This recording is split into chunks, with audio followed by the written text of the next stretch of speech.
Yes, good morning, beta. Good morning to everyone. Please join the class. Good morning, everyone.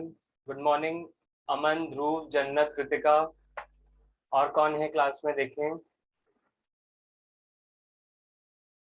Hey, good morning to everyone. Mayank, Radha, ऋतु, ऋतिका, स्वयं, विशाखा, सबको good morning बेटा। आइए start करेंगे। Please join fast. करते हैं start because आज से हमारा स्टार्ट हो रहा है पार्ट 2 बिजनेस इकोनॉमिक्स में। Okay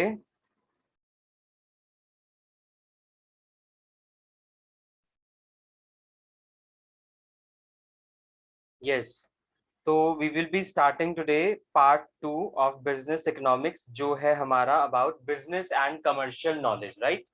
business and commercial knowledge हमें आज से स्टार्ट करना है। चलिए, आज हम यूनिट 1 पकड़ेंगे, introduction about business and commercial knowledge. Okay, और यूनिट 1 को आज हम कवर कर लेंगे बिकॉज बहुत बेसिक सी चीजें हैं उसमें, राइट।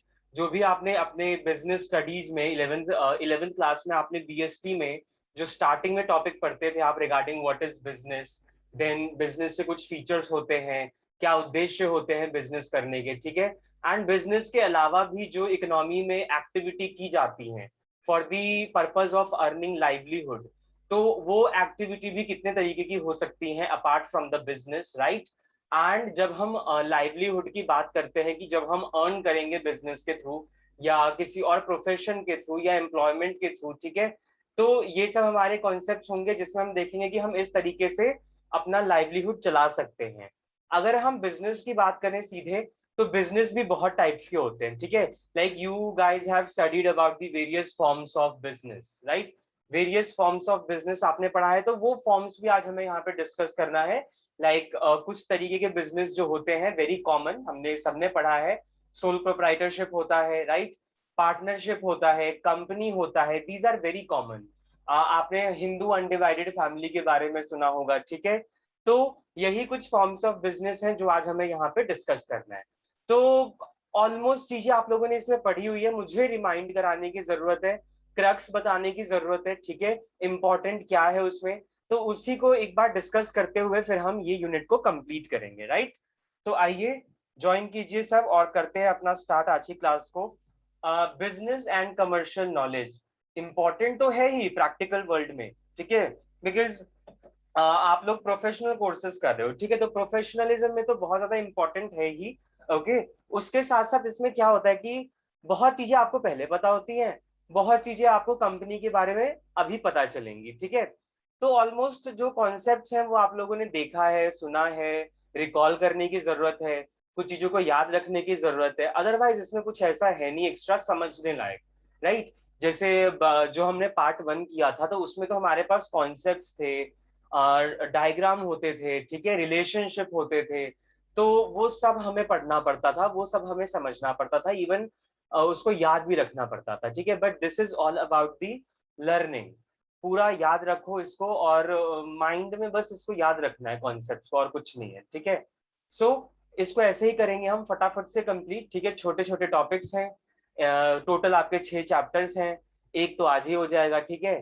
तो like we will finish this within 15 to 20 classes, 15 से 20 क्लासेस के अंदर में ही हम इसे कंप्लीट कर लेंगे। ओके, तो आइए बेटा अब स्टार्ट करते हैं। Again very good morning to all of you. आइए चलिए स्टार्ट करें। यस, सो क्या करने जा रहे हैं हम start, business and commercial knowledge chapter 1 introduction. Okay, चलिए। तो आज जो है हमारा बिजनेस एंड कमर्शियल नॉलेज का इंट्रोडक्शन, तो उसमें हम बिजनेस के बेसिक चीजों की बात करेंगे, ठीक है। बेसिक चीजों की बात अगर हम बात करें तो इसमें क्या है, पहली बात तो हमें बिजनेस पढ़ना जरूरी है, राइट। बिकॉज आप लोग बिजनेस एंड कमर्शियल नॉलेज पढ़ रहे हो, तो आपको पता होना चाहिए बिजनेस क्या होता है, ठीक है।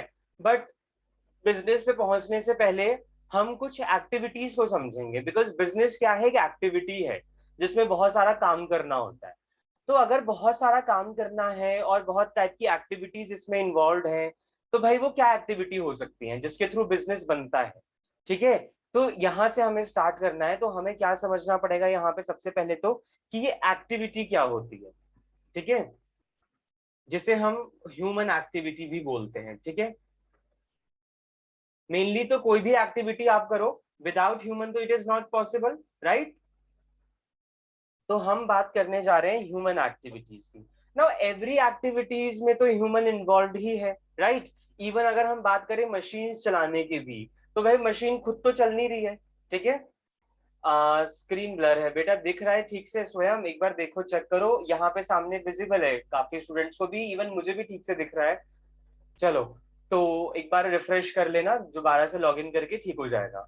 आइए, तो हम क्या कह रहे थे कि यस, यहाँ पे जो ह्यूमन एक्टिविटी की हम बात करें तो आई टोल्ड यू कि एवरी एक्टिविटी इन्वॉल्व्स ह्यूमन, सब में ह्यूमंस इन्वॉल्व है, ठीक है। बिना ह्यूमंस के तो कोई एक्टिविटी ही नहीं हो सकती। तो भाई जब हमें पता है एक्टिविटी क्या है, डूइंग एनी टास्क, ठीक है, कुछ भी टास्क को करना, carry out any task, doing any work is known as activity, right. तो व्हेन वी आर सेइंग कि कुछ भी काम को करना इज एक्टिविटी, तो भाई नॉर्मल सी बात है, काम तो बिना ह्यूमंस के किया नहीं जाएगा, humans will be involve in the activities. तो this is called human activity when humans are actually doing the work और डूइंग द टास्क, ठीक है। This is called human activity. What is important कि human activity के कितने types होते हैं, छोटे छोटे इसके मेन मेन पॉइंट्स हैं, आप लोग यही बनाते चलो, डिटेल में हमें कुछ इतना नहीं जानना, ठीक है। मम्मी पंजक नहीं कर रही। प्लीज म्यूट योरसेल्फ,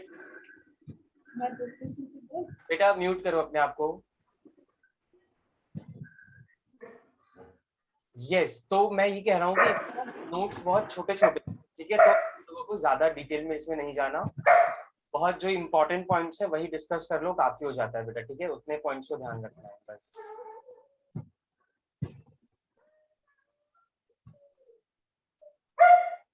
सृष्टि और स्वयं, बेटा अपने आप को म्यूट करो।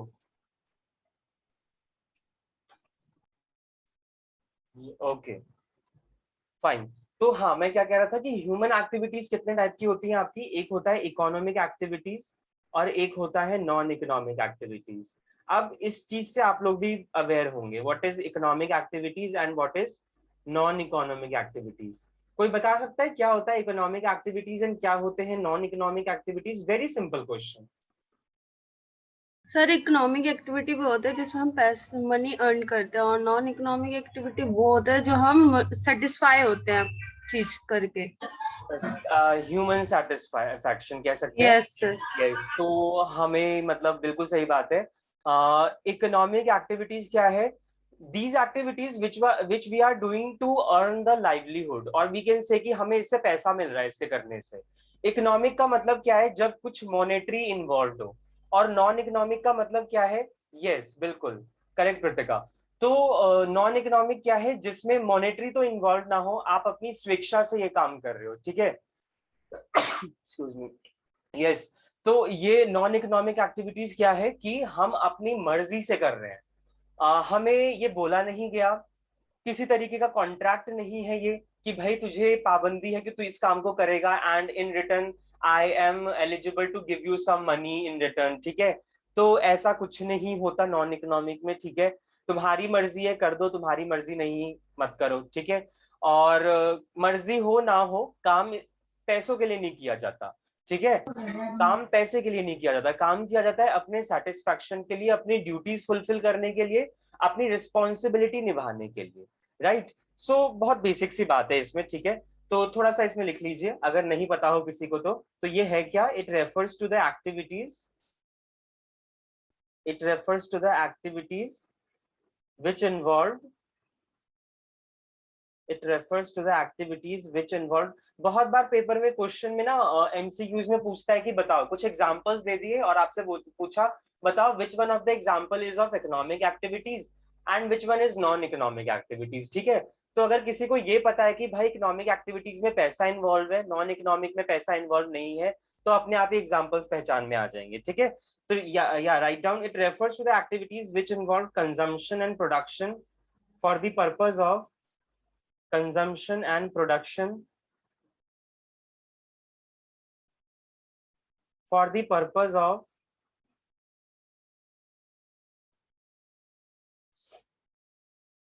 earning economic gain, for the purpose of earning economic gain. What is economic? तो ये है money। पैसों के गेन के लिए जब हम कोई काम करते हैं तो वो है हमारा इकोनॉमिक एक्टिविटी, ठीक है। And what is non economic activity, तो इसमें लिखिए it refers to the activity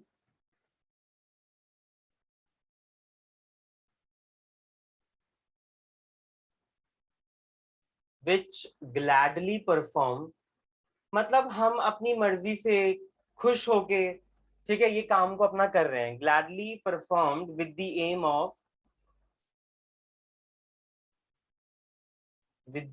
of providing services to others, providing services to others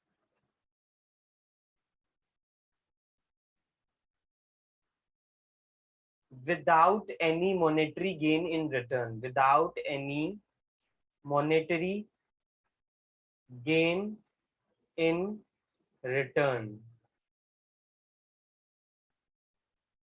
without any monetary gain in return. तो क्या है इकोनॉमिक और नॉन इकोनॉमिक? इकोनॉमिक जब हम कोई काम करते हैं पैसों के लिए तो it is called economic activity, and non economic activity जब हम कोई भी काम करते हैं अपनी मर्जी से कर रहे हैं और जो भी काम कर रहे हैं उसके बदले हम पैसे का वो नहीं कर रहे हैं इन रिटर्न कि हमें भाई पैसा चाहिए, ठीक है, हम अपने आप ही परफॉर्म कर रहे हैं, वन साइडेड सर्विसेज हैं, ठीक है, इन रिटर्न कुछ मिले भी ना तो चलेगा, ठीक है, पैसा तो ना ही मिले तो फिर ये नॉन इकोनॉमिक आपका बन जाता है कंप्लीटली, ठीक है। फॉर एग्जाम्पल जैसे अब इकोनॉमिक एक्टिविटी तो जो इकोनॉमी में अपने आप को सर्व कर रहा है, कुछ प्रोडक्टिव काम कर रहा है, तो वो इकोनॉमिक गेन तो बिल्कुल आपका एक्सपेक्ट करेगा, ठीक है।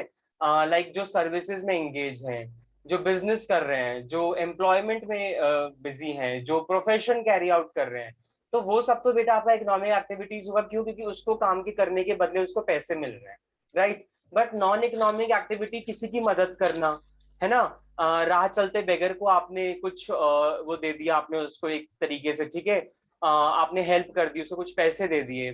घर में हाउसवाइफ्स होती हैं, वो अपने घर को चलाती हैं, ठीक है, रन करती हैं, डोमेस्टिक चोर्स वाला काम करती हैं, तो they are not expecting monetary gain in return, ठीक है, तो that is non economic activity. तो ये सारी चीजें जो होती हैं जो हम दूसरों के लिए करते हैं without any monetary gain in return is called non economic activity. बहुत सिंपल है, ठीक है, एग्जांपल्स आए तो आप आराम से पहचान सकते हो। ओके, अब हम बात करते हैं what are some distinguished features of economic activity over non economic activity. Economic activity की क्या खास विशेषताएं हैं जो उसको नॉन इकोनॉमिक से अलग करती हैं, ठीक है। सो प्लीज राइट डाउन, फटाफट से करते चलते हैं बेटा इसको, ठीक है, आज के आज खत्म करना है, कल एमसीक्यूज करेंगे इसके, और सेकेंड चैप्टर भी उठा लेंगे क्योंकि एमसीक्यूज इसमें ज्यादा है नहीं, मुश्किल से 30 एमसीक्यूज होंगे हर चैप्टर में, ठीक है। यस, टू डिस्टिंग्विश बिटवीन इसको ऐसे लिखना बेटा, distinguish features of economic activity, distinguish features of economic activity. ऐसी क्या अलग बात है इकोनॉमिक एक्टिविटीज में जो इसको नॉन इकोनॉमिक से अलग करता है? Distinguishing features of economic activities. तो पहला तो हमने देखा दैट इसमें मॉनेटरी गेन होता है, उसमें मॉनेटरी गेन नहीं होता, राइट। तो please write down, economic activities are income generating, economic activities are income generating, right. Economic activities तो नॉर्मल सी बात है, आपका पैसा जनरेट करके आपको देगा ही देगा, ठीक है। What else it could be? Write down, economic activities are productive, economic activities are productive, सही बात है, प्रोडक्टिव है। वैसे देखो जो नॉन इकोनॉमिक एक्टिविटीज है ना, जैसे उसमें मैंने एग्जांपल दिया house hold serving their houses, right, तो है तो प्रोडक्टिव वो भी। कोई हाउस होल्ड्स भाई जो है हाउस वाइफ्स, उनकी भी मेहनत लगती है, ठीक है, तब वो जाके घर का काम करती हैं, ऐसा नहीं कि भाई वो मशीन है और अपने आप ही काम हो रहा है।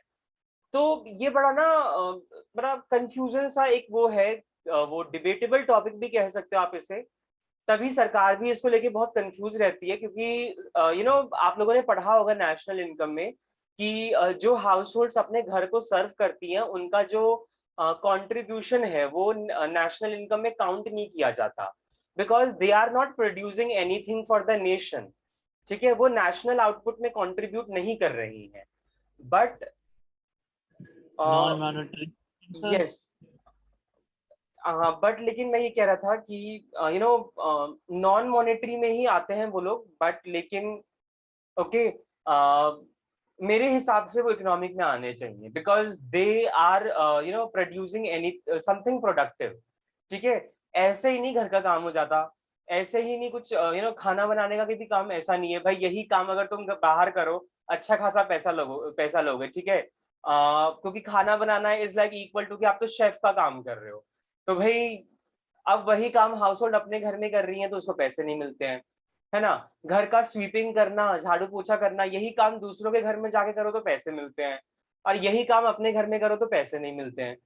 तो बिकॉज आप अपने घर के लिए सर्व कर रहे हो तो इसीलिए ये इकोनॉमिक एक्टिविटी में नहीं है।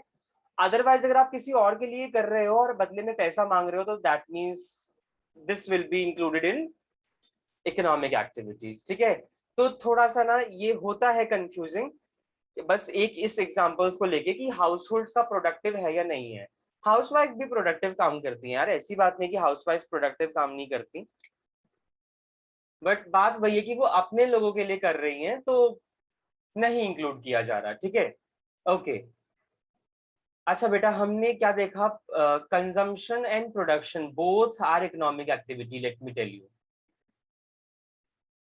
Consumption and production both are economic activity. Many people thinks कि production ही economic activity है, but no, consumption is also economic activity. Why? Because normal सी बात है, monetary gain या monetary returns उसमें भी available है।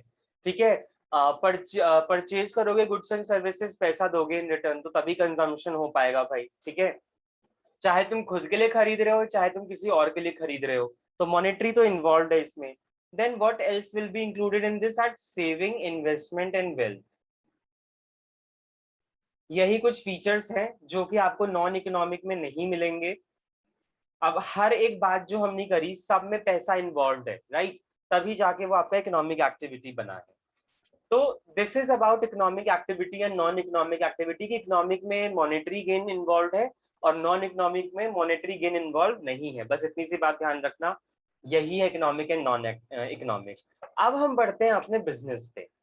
इकोनॉमिक और नॉन इकोनॉमिक समझने के बाद क्वेश्चन तो यही है, what do you think, business is an economic activity और non economic activity?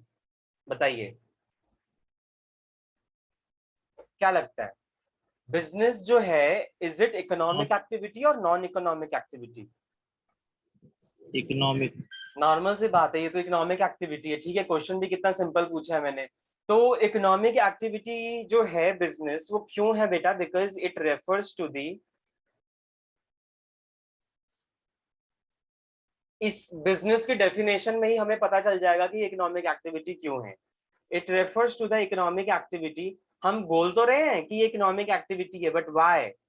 So it refers to the economic activity which is concerned with earning profits, which is concerned with which is concerned with primarily earning profits.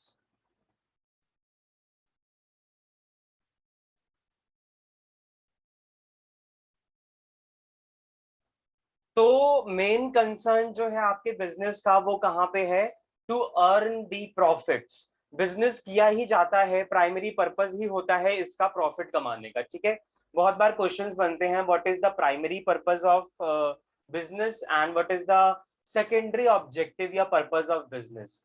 तो हमेशा ध्यान रखना है बेटा, किसी भी business का, कोई भी व्यवसाय हो, उसका प्राथमिक जो उद्देश्य है, ठीक है, वो आपका होता है प्रॉफिट कमाना, लाभ कमाना। ठीक है, प्रॉफिट होने के बाद उसका सेकेंडरी ऑब्जेक्टिव बनता है सोशल वेलफेयर का, या जिसे हम बोलते हैं सोशल ऑब्जेक्टिव्स को फुलफिल करना। ठीक है, क्योंकि नॉर्मल सी बात है, पहले जो बिजनेस खड़ा हुआ है मार्केट में, जो रन कर रहा है, बिना प्रॉफिट के तो वो अपना भी लाइवलीहुड सर्व नहीं कर पाएगा, ना ही वो सोसाइटी को कुछ हेल्प कर पाएगा। ठीक है, तो जब तक प्रॉफिट नहीं कमाया जा सकता तब तक आप किसी के लिए हेल्प नहीं कर सकते हो। ठीक है, आज के टाइम में जिसके पास भी ज्यादा इफ दे आर रिच, तो क्यों वो लोग सोशल वेलफेयर में एंगेज्ड है? बिकॉज उनके पास बहुत ज्यादा पैसा है, ठीक है, भगवान ने अच्छा खासा उनको दे रखा है, अच्छा खासा उनके पास प्रॉपर्टी है, पैसा है, कोई कमी ही नहीं है। That is why they are engage in the social welfare.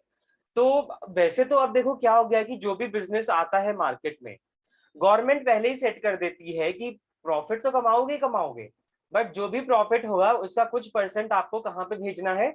Corporate social responsibility की तरफ, ठीक है। आप लोगों ने ये पढ़ा होगा, CSR एक्टिविटीज जिसे हम बोलते हैं, कॉर्पोरेट सोशल रिस्पॉन्सिबिलिटी, ठीक है। इसका मतलब क्या है कि जो भी बिजनेस मार्केट में रन कर रही हैं and if they are earning good profits, तो उस प्रॉफिट का 2.5%, प्रॉफिट का 2.5% वो लोग CSR एक्टिविटीज में इन्वेस्ट करेंगे, ठीक है। तो ये कंपलसरी होता है, और ये कंपलसरी तब है जब कोई जो आपका बिजनेस है उसका प्रॉफिट जो है आई सपोज 550 करोड़ से ज्यादा कुछ ऐसे का है, 500 और 100 का कुछ वो है टर्नओवर, और प्रॉफिट का टर्नओवर मेरे ख्याल से 500 करोड़ से ज्यादा का होना चाहिए, और जो आपका प्रॉफिट है उसका भी रेट है, ठीक है। तो अगर इतने से ज्यादा तुम लोग कमा रहे हो, ठीक है, एनुअली, तो बेटा तुम लोग CSR एक्टिविटीज में उस प्रॉफिट का 2.5% इन्वेस्ट करोगे, ठीक है। आजकल मेजॉरिटी कंपनी जो मार्केट में सरवाइव कर रही हैं वो बिना CSR एक्टिविटीज के नहीं कर पाएंगी, ठीक है। तो आज तो बिजनेस का पर्सपेक्टिव ही हो गया है कस्टमर पॉइंट ऑफ व्यू से, ठीक है, सोसाइटल पर्सपेक्टिव हो गया है, ठीक है। तभी मार्केटिंग का जो कॉन्सेप्ट है वो इमर्ज हो रहा है, सोसाइटल मार्केटिंग की बातें हो रही है, डिजिटल मार्केट, अब तो खैर डिजिटल मार्केट की बातें ज्यादा होंगी, ठीक है। सोसाइटल मार्केटिंग भी एक तरीके से पुराना हो रहा है बिकॉज काफी पहले ही वो इमर्ज हो चुका था, बट नाउ डेज जो कॉन्सेप्ट्स ग्रो कर रहे हैं मार्केट में इन एवरी सेक्टर और in every field, that is related to the technology, okay. तो कहने वाली बात वही है कि बेटा काम कुछ भी हो, इधर it is for the society, इधर it's for the your own purpose, कुछ भी है, आप प्रॉफिट पहले देखोगे, उसके बाद आप क्या देखोगे? सोशल ऑब्जेक्टिव्स, ठीक है। तो इसीलिए इसके बाद जो हमारा टॉपिक आता है बेटा वो है objectives of the business.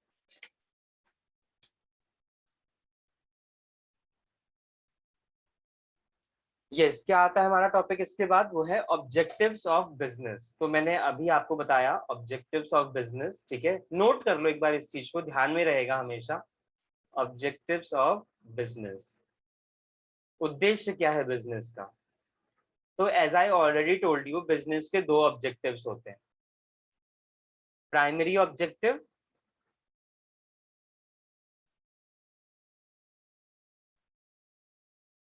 And दूसरा होता है सेकेंडरी ऑब्जेक्टिव।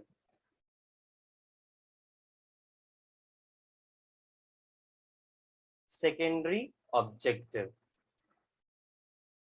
प्राइमरी ऑब्जेक्टिव ने हमने अभी पढ़ा कि प्राइमरी ऑब्जेक्टिव क्या है? इकोनॉमिक मोटिव है, ये इकोनॉमिक मोटिव। इकोनॉमिक मोटिव मतलब क्या? Earning maximum profit. इसमें बस हमारा उद्देश्य क्या है प्राइमरी की? ज्यादा से ज्यादा प्रॉफिट कमाओ, अर्निंग मैक्सिमम प्रॉफिट,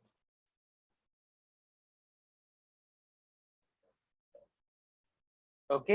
एंड जो आपका सेकेंडरी ऑब्जेक्टिव होता है, प्रॉफिट कमाने के बाद your secondary objective is social objective, और सोशल मोटिव हम बोलते हैं, या इसी को हम बोल सकते हैं सोशल वेलफेयर।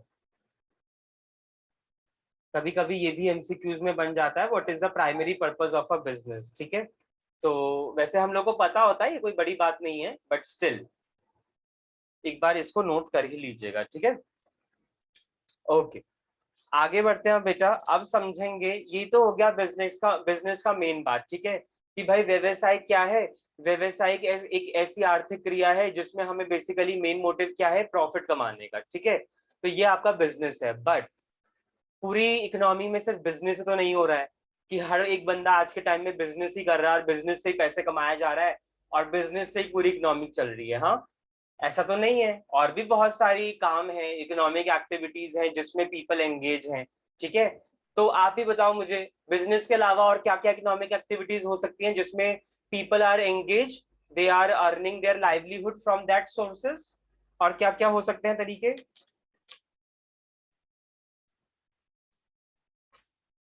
बताइए।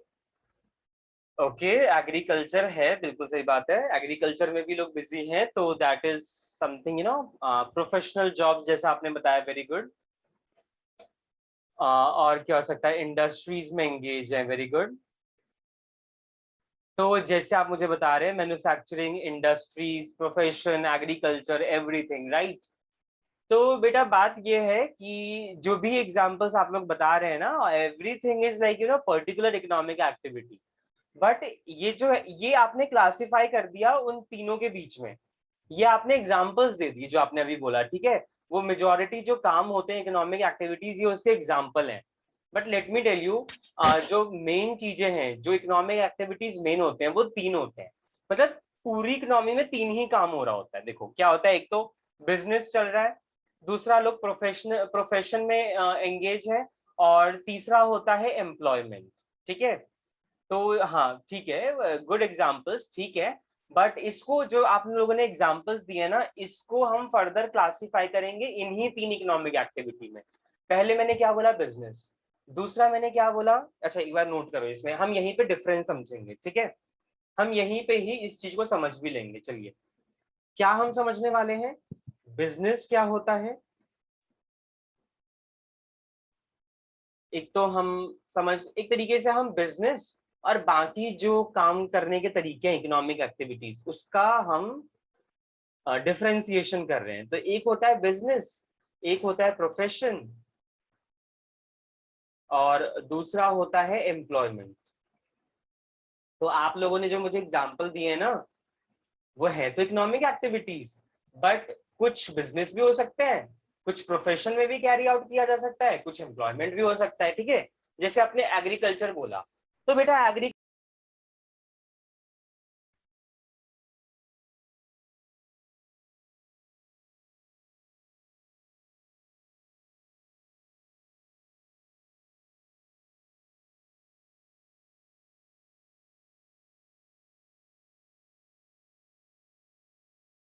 यस, तो हम क्या डिस्कस कर रहे थे, yes, business, profession and employment, right.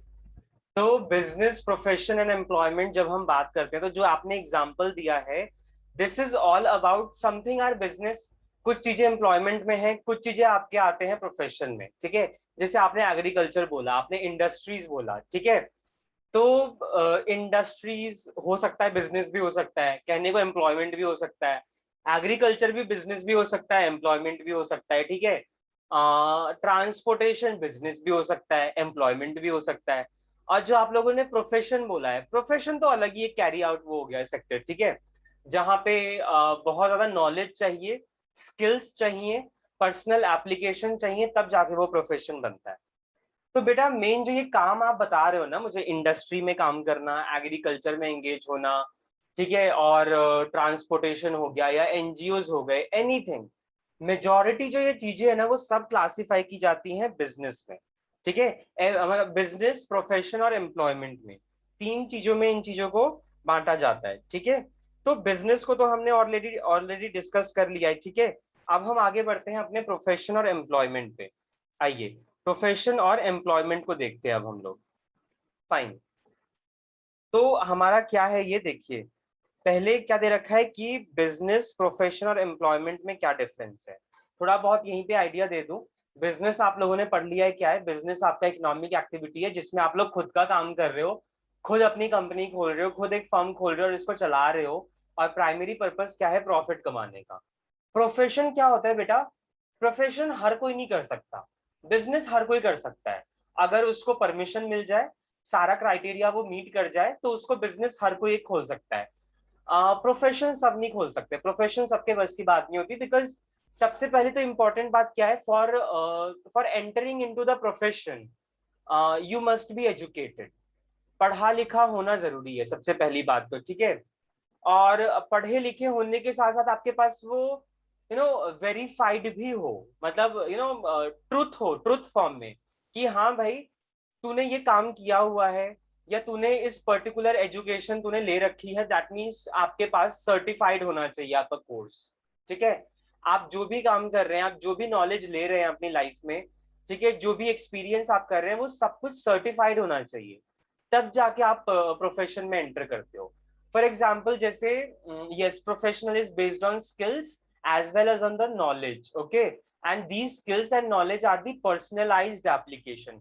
ये नहीं कि नॉलेज है स्किल से और छोड़ दिया, फिर जब तक तुम अपने नॉलेज एंड स्किल्स को अप्लाई नहीं कर रहे हो, ठीक है, तब तक वो प्रोफेशन नहीं कहला सकता। फॉर एग्जाम्पल अभी तुम लोग सीए की पढ़ाई कर रहे हो, ठीक है, सीए एजुकेशन ले रहे हो, जब तुम्हें सर्टिफिकेट मिल जाएगा प्रैक्टिसिंग का, ठीक है, लाइसेंस मिल जाएगा, तब तुम लोग क्या करोगे, जो तुमने स्किल्स और तुमने नॉलेज ली थी सीए की ड्यूरिंग योर एजुकेशन, ठीक है, अब तुम्हें इसको प्रैक्टिकली अप्लाई करना है। तो बेटा प्रोफेशन क्या है, practical application of the skills and knowledge, ठीक है। Merely getting the certificate or license practicing of CA is we cannot say that you are practicing the profession, ठीक है, unless and until जब तक आप इसमें एंट्री ना कर जाओ। डिग्री लेके बैठ गए हो, हाँ, कुछ काम कर नहीं रहे हो, ठीक है, या तो 11th, ये हाँ ये 11th की बीएसटी है, सब कुछ आज 11th का ही है, तो रिकॉल कर लो, कुछ भी नहीं है इसमें, ठीक है। चलो, तो क्या कह रहे थे हम यस तुमने प्रैक्टिसिंग का सर्टिफिकेट ले लिया, तुम्हें मिल गया, तुमने कंप्लीट कर लिया, सीए करके घर में बैठ गए, कुछ काम ही नहीं कर रहे हो, ठीक है, तो बेटा वो तुम्हारा प्रोफेशन थोड़ी ना कहलाएगा। ना तो तुम बिजनेस में हो, ना तो तुम प्रोफेशन में हो, ना तो तुम एम्प्लॉयमेंट में हो, ठीक है। काफी लोग क्या होते हैं, सीए प्रैक्टिसिंग ले लेते हैं, बट लेकिन वो प्रोफेशन वर्ल्ड में नहीं आ पाते, वो एम्प्लॉयमेंट में ही चले जाते हैं, ठीक है। हमें किसी के अंडर काम करना है, हमें खुद से काम नहीं करना, तो वो एम्प्लॉयमेंट बन जाता है। बिकॉज क्या है, क्या क्योंकि आप किसी के अंडर में काम कर रहे हो, आपको सैलरी मिल रही है, वेजेस मिल रहे हैं, ठीक है, आपको बस काम करना है, मंथली पे उठाओ और जाओ घर, ठीक है। बट तुम्हें खुद का इतना एप्लीकेशन का वो जरूरत नहीं है, ठीक है। बट प्रोफेशन में बेटा आप खुद के नॉलेज, खुद के स्किल्स को अप्लाई करते हो अपने रियल लाइफ में। डॉक्टर हो गए, लॉयर्स हो गए, टीचर्स हो गए, ठीक है, सीए प्रोफेशनल्स हो गए, वो हमारे लीगल उसमें ही आ जाएंगे, ठीक है, अकाउंटेंट्स हो गए, ठीक है, everyone is engaged in the profession. These are not business and these are not employment also, these are profession. फिर एम्प्लॉयमेंट क्या आता है, एम्प्लॉयमेंट में मैंने आपको क्या बताया कि बेटा इसमें ना एजुकेशन भी मैटर नहीं करता उतना, थोड़ा बहुत मैटर करता है, बिकॉज ऐसा नहीं है कि तुम वर्क प्लेस पे काम कर रहे हो तो अनएजुकेटेड बंदों को ले लिया, ऐसा थोड़ी ना है भाई, फैक्ट्री वाला काम थोड़ी ना है। इवन फैक्ट्री में भी प्रोडक्शन जो होता है उसकी भी ट्रेनिंग दी जाती है। तो अगर हम एम्प्लॉयमेंट की बात करें तो एम्प्लॉयमेंट तो आ जाता है कॉर्पोरेट लेवल पे काम करने लायक, तो मिनिमम डिग्री भी तो कम से कम बैचलर की तो मांगते ही हैं, ठीक है। तो थोड़ा बहुत एजुकेशन उसमें मैटर करता है, बट उसमें एंट्री लेवल इजी हो सकता है, प्रोफेशन में एंट्री लेवल वेरी टफ। जब तक आपके पास प्रैक्टिसिंग या लाइसेंसिंग नहीं है तब तक आप प्रोफेशन में एंट्री नहीं कर सकते हो। बिजनेस में एंट्री कर सकते हो, थोड़ा टफ है बट हो सकता है। एम्प्लॉयमेंट में ज्यादा इजी है एंटर कर पाना, ठीक है, बिकॉज अगर आपको काम आता है और आप थोड़े पढ़े लिखे हो, आपको जॉब चाहिए, अप्लाई करो, जहां जहां आ रही है वैकेंसी, कहीं भी जॉब मिल जाएगी, कर लोगे।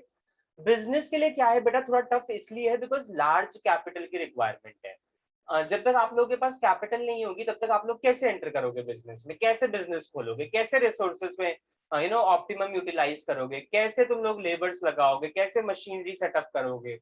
तो बिजनेस चलाने के लिए भी बेटा बहुत ज्यादा पैसा चाहिए, ठीक है।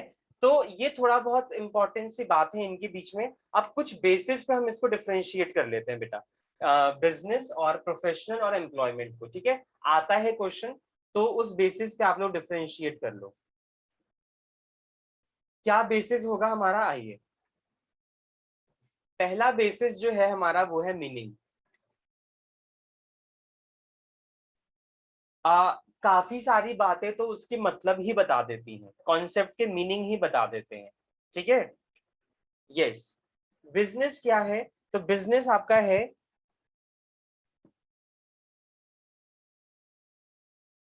Completely market oriented, completely market oriented activities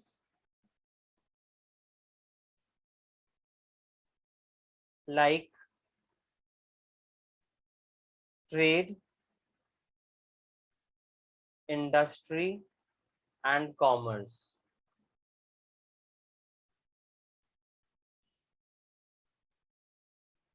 तो मतलब बिजनेस क्या है, everything. We are engaged in production, we are engaged in distribution, okay, we are engaged in marketing. जो भी काम आप लोग कर रहे हैं, मैन्युफैक्चरिंग से लेके मार्केटिंग तक, ठीक है, सब कुछ बिजनेस है बेटा, हर एक एक्टिविटी आपका बिजनेस है, ठीक है। अच्छा, प्रोफेशन क्या है? तो बेटा ये है, please write down,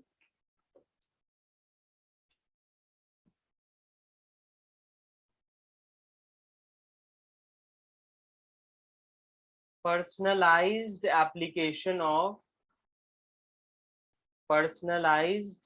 application of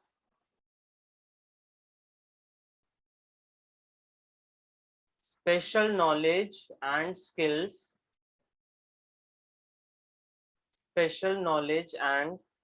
skills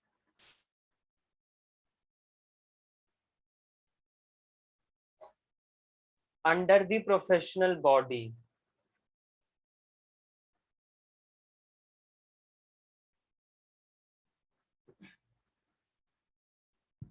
Yes.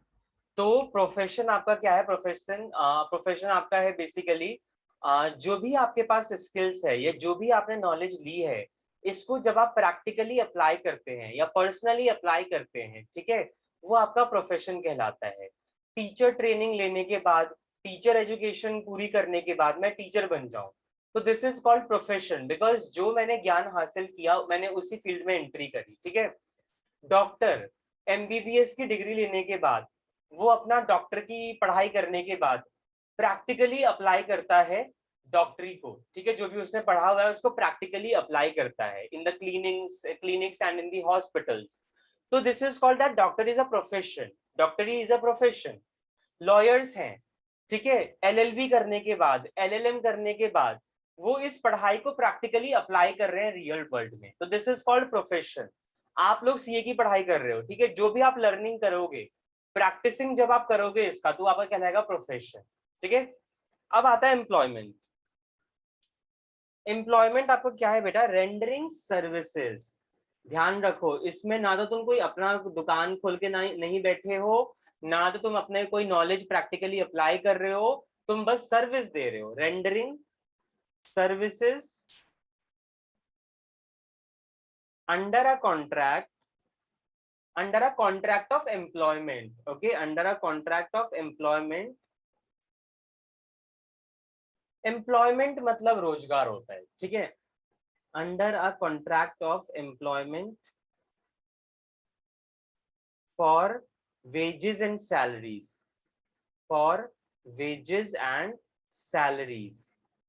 तो बेटा सैलरी पर्पस के लिए और वेजेस पर्पस के लिए जब आप किसी के अंडर में एम्प्लॉय हो जाते हो, इसे ही हम एम्प्लॉयमेंट बोलते हैं, ठीक है।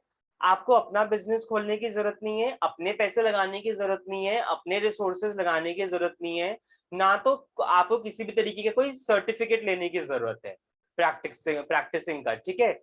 आपको जॉब की जरूरत है, जाओ जहां मिल रही है काम करो, ठीक है, बस इन रिटर्न क्या मिल जाएगा? Salaries and wages. तो ये हो गया मतलब, जिसने ऑलमोस्ट क्लियर कर दिया हमें इनका मीनिंग, ठीक है। अब उसके बाद क्या आता है बेटा? Important is mode of establishment. Second में लिखिएगा मोड ऑफ एस्टैब्लिशमेंट। बेटा इसको खड़ा कैसे किया जाता है, बिजनेस को, प्रोफेशन को और एम्प्लॉयमेंट को किस तरीके से हम बिल्ड करते हैं? सर एम्प्लॉयमेंट वाला दिखा दीजिए। Yes. So I am saying mode of establishment. Mode of establishment. Okay. बताओ भाई, थोड़ा बहुत अगर आइडिया हो तो किस तरीके से बिजनेस बनाया जाता है, किस तरीके से प्रोफेशन को कैरी आउट किया जाता है, और किस तरीके से हम एम्प्लॉयमेंट में एंगेज हो सकते हैं। एनी आइडिया कि हम किस तरीके से बिल्ड करेंगे बिजनेस, प्रोफेशन और एम्प्लॉयमेंट में?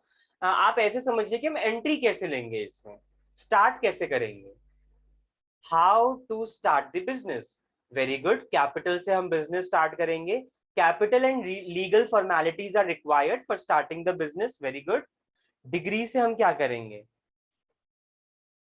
Very good, yes very good Kritika, degree से हम प्रोफेशन करेंगे, ठीक है। और एम्प्लॉयमेंट कैसे स्टार्ट होता है, एम्प्लॉयमेंट में how to enter in the employment field,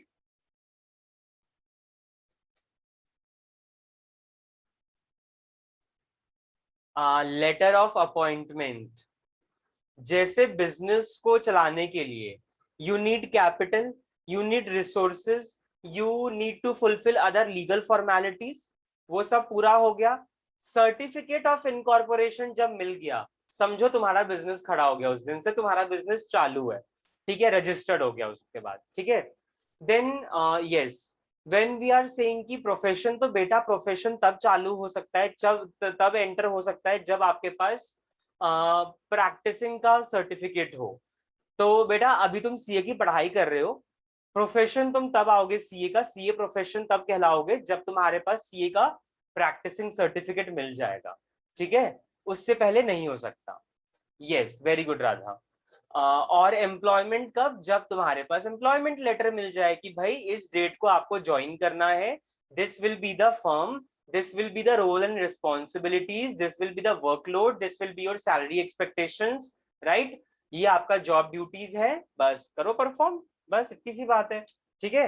तो मोड ऑफ एस्टैब्लिशमेंट की अभी अगर हम बात करें तो what is important in business is capital and legal formalities. Capital कह लो, रिसोर्सेज कह लो, एंड लीगल फॉर्मेलिटीज कह लो, सब चीजों की जरूरत है। मेनली ये तीन चीजें तो लगती ही हैं बिजनेस को बिल्ड करने में। सेम ये चीज इसमें भी है, but what is utmost important is profession में certificate of practice, certificate of practice. जब तक प्रैक्टिसिंग का सर्टिफिकेट नहीं मिलता तब तक आप प्रोफेशन में एंटर कर ही नहीं सकते हो, या आप लाइसेंसिंग भी जिसे हम बोल सकते हैं, ठीक है। सीए बन जाओगे, प्रैक्टिसिंग का सर्टिफिकेट मिलेगा, ठीक है। डॉक्टर बनते हैं लोग, डॉक्टरी का सर्टिफिकेट मिलता है, एमबीबीएस का, ठीक है। लॉयर को प्रैक्टिसिंग सर्टिफिकेट, उनका उनका कुछ लीगल नंबर का कोड होता है उनका, जब जब वो मिलता है उन्हें तब वो प्रैक्टिसिंग में आ जाते हैं, ठीक है। ये लाइसेंस कार्ड उनके बनते हैं तब जाके वो लोग, डॉक्टर के लाइसेंस होते हैं, सीए का भी लाइसेंस होता है, ठीक है, लॉयर्स के लाइसेंस होते हैं। तो बेटा ये सारी चीजें ध्यान रखना है कि ये प्रोफेशन तब कहलाता है जब भी तुम्हें ग्रांट कर दिया जाए, ठीक है। एंड यस,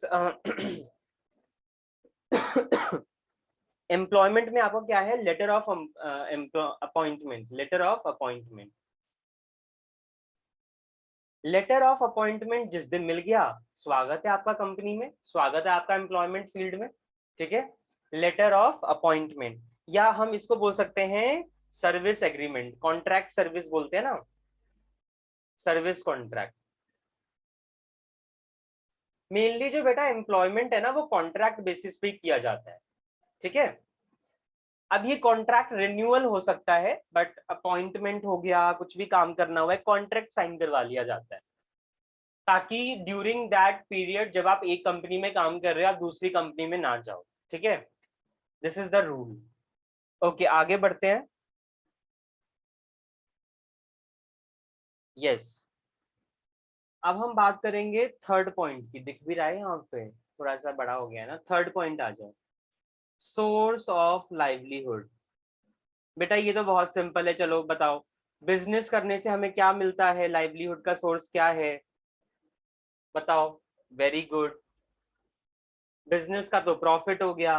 बेटा प्रोफेशन का क्या होगा, लाइवलीहुड का सोर्स, प्रोफेशन करने से हमें क्या मिलता है, प्रॉफिट मिलता है प्रोफेशन करने से। यस, प्रोफेशनल प्रोफेशन फीस जो होती है आपकी, ठीक है। यस बेटा, मुझे हिंदी का तो इतना नहीं पता रहा था बेटा, बट आप कह रहे हो तो ठीक ही होगा। व्हाट इज दिस, पेशेवर शुल्क, ओके, प्रोफेशनल फीस। डॉक्टर को फी देते हो, लॉयर्स को फीस देते हैं, सीए वालों की फी होती है ऑडिटिंग के, ठीक है। अच्छा, एम्प्लॉयमेंट में क्या मिलता है हमें, लाइवलीहुड का source in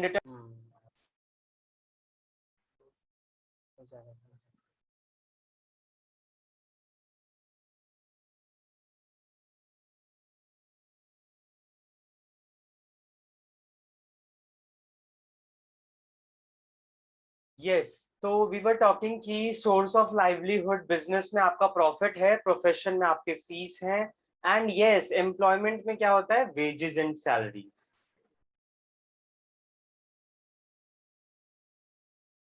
wages and salaries, okay, these are something main। अच्छा, ये भी इंपॉर्टेंट है बेटा, फोर्थ पॉइंट आपका भी इंपॉर्टेंट है, प्रेस्क्राइब्ड क्वालिफिकेशंस। प्रेस्क्राइब्ड क्वालिफिकेशंस, क्या हमें क्वालिफिकेशंस की जरूरत होती है इसमें? लाइक कुछ पढ़ाई वढ़ाई करने की, इतनी तक की डिग्री होनी चाहिए इन सब में, ठीक है? तो बेटा क्या मैंने आपको स्टार्टिंग में ही बताया, बिजनेस करने के लिए ना कोई ऐसी खास जरूरत नहीं है कि आप पढ़े लिखे होने चाहिए। नो, बिजनेस डिग्री नहीं मांगता है, ठीक है? Business capital, resources, legal formalities, इन सब बेसिस पे चलता है, ठीक है? उसके बाद हमारा, अगर मैं प्रोफेशन की बात करूं, तो स्ट्रिक्टली परमिटेड या स्ट्रिक्टली नीडेड, स्ट्रिक्टली प्रेस्क्राइब्ड। बेटा प्रोफेशन को कैरी आउट करने के लिए तो बहुत ज्यादा जरूरत है कि आपके पास क्वालिफिकेशंस होनी चाहिए, ठीक है? उसके बाद आता है हमारा मिनिमम क्वालिफिकेशंस, अब आपका एम्प्लॉयमेंट में आ जाएगा, yes, as per the need of the company. Minimum qualifications हम कह सकते हैं as per the need of the company.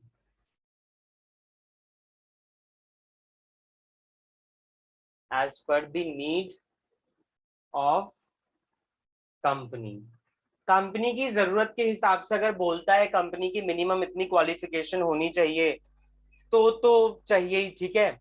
Otherwise ऐसा कुछ जरूरत नहीं है, यस। तो बिजनेस में बिल्कुल भी जरूरत नहीं है, प्रोफेशन में बहुत ज्यादा जरूरत है, ठीक है? ऐसे थोड़ी ना अनपढ़ लोगों को प्रोफेशन में घुसा देंगे। हाँ, लॉयर की पढ़ाई करी नहीं और चले तुम लॉयर बनने, ऐसा थोड़ी ना हो सकता है। कुछ भी मतलब, फिर तो तुम्हें ज्ञान ही नहीं है, तुम क्या ही करोगे फिर वकालत? हाँ, डॉक्टरी की पढ़ाई करनी रखी, फर्जी डॉक्टर हो तुम, क्या लोगों को ठीक करोगे? पेशेंट का ट्रीटमेंट करोगे या पेशेंट को मौत के मुंह में भेजोगे फिर? तो there is a strictly prescription of the qualifications under the profession, and in the employment it is dependent upon company to company. काफी कंपनी में जरूरत नहीं भी होती, काफी कंपनी में होती भी है मिनिमम, उनको फर्जी डिग्री वाले डॉक्टर कहेंगे, एकदम सही बात है, बहुत बहुत डॉक्टर्स होते भी हैं ऐसे, है ना? चलो आगे बढ़ते हैं। बेटा है तो और भी बहुत कुछ बातें, ठीक है, बट कुछ ये सब इंपॉर्टेंट होता है, अगर लिखने को हो तो एक चीज और लिख सकते हैं हम, वो है हमारा सर्टेनिटी ऑफ इनकम। एक ये डाल ही लो, फिफ्थ वाला, ठीक है, सर्टेनिटी ऑफ इनकम।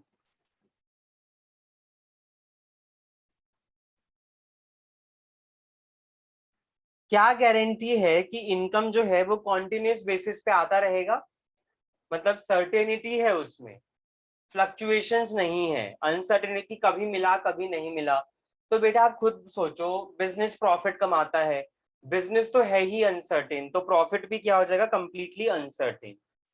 प्रॉफिट आपका बिजनेस में अनसर्टेन होता है, मिल भी सकता है नहीं भी मिल सकता है, ठीक है?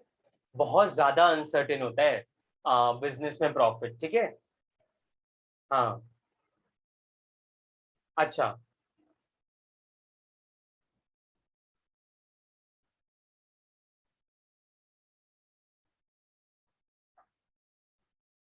स्क्रीन प्रॉब्लम है, बस इसी पेज की बात है, चलो। अच्छा, उसके बाद क्वाइट सर्टेन, काफी हद मतलब ठीक है, कभी कभी नहीं भी होता, प्रोफेशन में कभी कभी होता भी है, डजंट गारंटी की कभी कभी फीस मिल जाएगी, कभी कभी नहीं भी मिलेगी, ठीक है, बट ऑलमोस्ट मिल जाता है।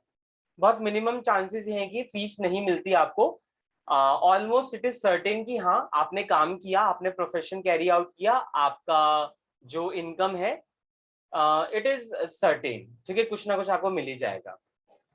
एम्प्लॉयमेंट में तो कंप्लीटली सर्टेन होता है भाई, नॉर्मल सी बात है, सैलरी मिलेगा ही मिलेगा, ठीक है? आ जाओ इसमें लिखो, इसमें भी लिखो, वैसे तो मोस्ट सर्टेन होता ही है, बट स्टिल इसमें क्वाइट सर्टेन लिख ही लो, क्योंकि क्या होता है ना कि ऐसा तो है नहीं कि पूरी सैलरी काट लेंगे, ठीक है, कुछ परसेंट काट लिया, हो गया, ठीक है। कभी कभी हो जाता ना पे कट, जैसे कोविड में चला था, ठीक है, 10%, 15% पे कट हो रहा था, ठीक है, 10-20% के आसपास। तो वही होता है आपका कि बिजनेस में बहुत ज्यादा अनसर्टेनिटी है, और आपका सर प्रोफेशन में, यस, सर प्रोफेशन एम्प्लॉयमेंट में दोनों एक ही चीजें होती हैं। हाँ जी, प्रोफेशन और एम्प्लॉयमेंट में एक ही चीज है ऑलमोस्ट, क्योंकि अगर हम सर्टेनिटी ऑफ इनकम की बात करें तो देखिए, प्रोफेशन में इट इज ऑलमोस्ट सर्टेन, ठीक है, कि मिल जाती है फीस। अगर मैं बात करूं एम्प्लॉयमेंट की, तो वो थोड़ा सा है कि क्वाइट सर्टेन है, कभी कभी पे कट हो जाता है, ठीक है, बट आपका जो प्रोफेशन है उसमें ऑलमोस्ट आपको मिल ही जाता है। तो क्वाइट सर्टेन, हम उसका मतलब वही है, कभी कभी उसमें भी पे कट हो जाते हैं बेटा, ऐसी कोई बात नहीं है, ठीक है, बाकी मोस्ट ऑफ द चीजें उसमें मिल ही जाती है हमें। तो वही है, अनसर्टिनिटी जो है वो ज्यादातर बिजनेस में ही है, बट एम्प्लॉयमेंट और प्रोफेशन में थोड़ी बहुत ही है अनसर्टिनिटी, ज्यादातर तो ये सर्टेन ही है, ठीक है। क्वाइट सर्टेन का मतलब है मैक्सिमम, मतलब इसमें सर्टेनिटी है, इनकम मिलेगी ही मिलेगी। कभी कभी कुछ केसेस हो जाते हैं ऐसे जब हमें नहीं मिलता वो इनकम, ठीक है, जब सिचुएशन ऐसी आ जाती है कि कंपनी को ज्यादा प्रॉफिट नहीं हो पाया, तो इस बार सैलरी उतनी नहीं मिलेगी, आउटपुट बन के इतना तैयार नहीं हुआ, तो ये हो गया। अब कोविड आया तो उसकी वजह से पे कट्स हुए। तो कभी कभी ऐसी रेयर टू रेयर सिचुएशंस आती हैं, बट मैक्सिमम टाइम क्या होता है कि it will be certain in the profession and employment. तो बेटा यही कुछ बातें हैं जो बिजनेस, प्रोफेशन और एम्प्लॉयमेंट के बारे में इंपॉर्टेंट है, ठीक है। अब हम आगे बढ़ते हैं अपने नेक्स्ट टॉपिक की तरफ, forms of business organisation. Forms of business organisation, try to complete at least sole proprietorship, Hindu undivided family and partnership. Remaining जो दो बचे रहेंगे कल की क्लास में भी देख के एमसीक्यूज कर लेंगे, ठीक है। तो यस, आइए बढ़ते हैं अब आगे। क्या हुआ?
आइए बेटा बढ़ते हैं आगे,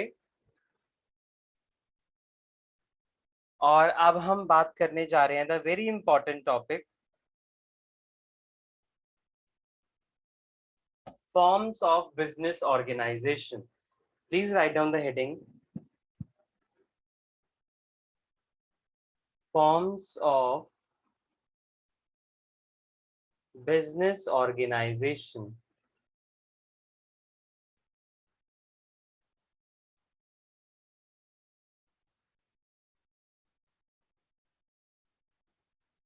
The very important topic, and maximum MCQs will be from this there. Okay, fine.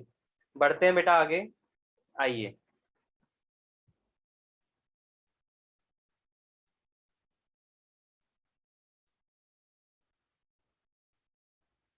Yes, तो मेनली जो हमारा इसमें है 7 टाइप्स ऑफ, बेटा होते तो बहुत तरीके के हैं Radha, 7 types of business organisation जो आप कह रहे हो है, होते तो बहुत तरीके के हैं, मे बी 7 से भी ज्यादा निकल जाए बिजनेस, ठीक है, ऐसी बात नहीं है, बट वो जो है ना वो उसके अंदर क्लासिफाई होते हैं जो मेजर कैटेगरी है।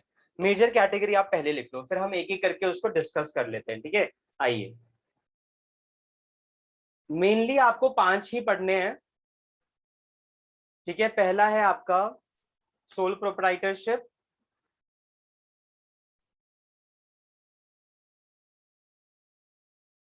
सोल प्रोप्राइटर जिसे हम बोलते हैं। सेकंड होगा आपका Hindu undivided family, Hindu undivided family.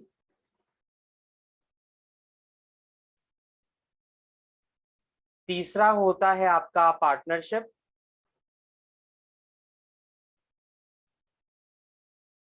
चौथा है हमारा जॉइंट स्टॉक कंपनी।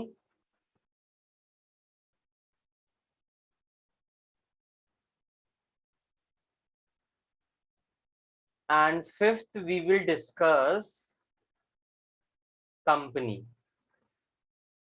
पूरा का पूरा कंपनी डिस्कस करेंगे। यस, these are some 5 forms of organization which we will discuss in this joint stock company को। अच्छा, joint stock company आपका LLP हो गया ना। अच्छा, ये काटो बेटा। हाँ, लिमिटेड लाइबिलिटी पार्टनरशिप है आपका।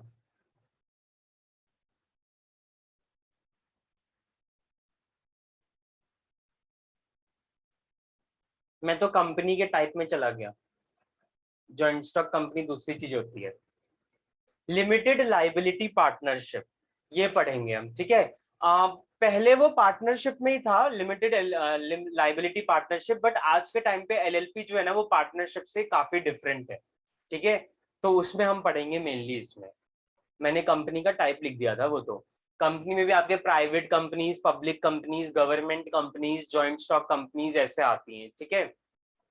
तो यहाँ पे हम पढ़ेंगे sole proprietor, Hindu undivided family, partnership, limited liability partnership and company. आइए डिस्कस करेंगे आज हम सोल प्रोप्राइटरशिप को, ठीक है। ओके, अब बस क्रक्स बताता जाऊंगा, डिटेल में नहीं जाना हमें, ऊपर ऊपर से, ठीक है। हाँ, लिमिटेड लाइबिलिटी पार्टनरशिप होती है आपकी उसमें, ठीक है। पार्टनरशिप में लाइबिलिटी अनलिमिटेड है एंड हाँ, वो डिफरेंस उतना सही है। थोड़े से पार्टनर्स का भी डिफरेंस हो जाता है, ठीक है। और डेजिग्नेटेड पार्टनर का कॉन्सेप्ट आता है आपका एलएलपी में, ठीक है। और आपका उसमें पार्टनर का कुछ वो आइडेंटिफिकेशन नंबर भी होता है, वो भी चाहिए होता है, ठीक है। हाँ, आज है, नेक्स्ट क्लास भी है बेटा, आज नेक्स्ट क्लास भी होगी आपकी, ठीक है। Today we will complete later in that class. चलिए, सोल प्रोप्राइटर उठाते हैं बेटा, चलिए। क्रक्स लिखते जाएंगे, इसके इंपॉर्टेंट बात क्या है, ठीक है, सोल प्रोप्राइटर के बारे में। आइए बताइए, सोल प्रोप्राइटर क्या होता है बेटा, आप लोगों को तो पता होगा। सोल प्रोप्राइटर क्या होता है, सोल प्रोप्राइटरशिप सब ने पढ़ा हुआ ये सब कुछ, तो मैं बस रिपीट कर रहा हूँ।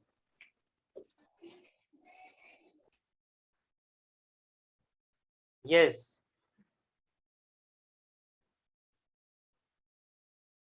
Single owner, very good. Sole means single owner, है ना।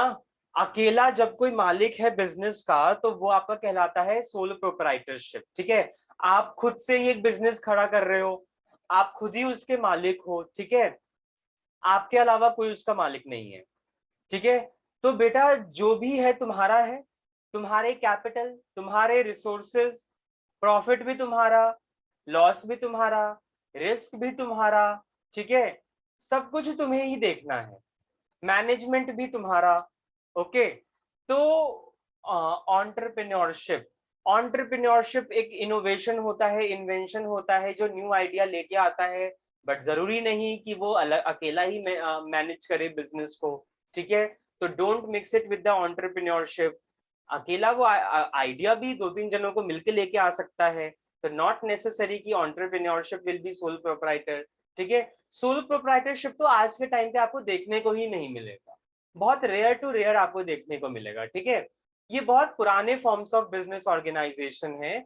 जब स्टार्टिंग में लोग कुछ नहीं करते थे तो अपना बिजनेस, अपनी दुकान खोल के बैठ गए, अपनी दुकान खोल के बैठ गए, तो बेटा वो सोल प्रोप्राइटर ही तो है।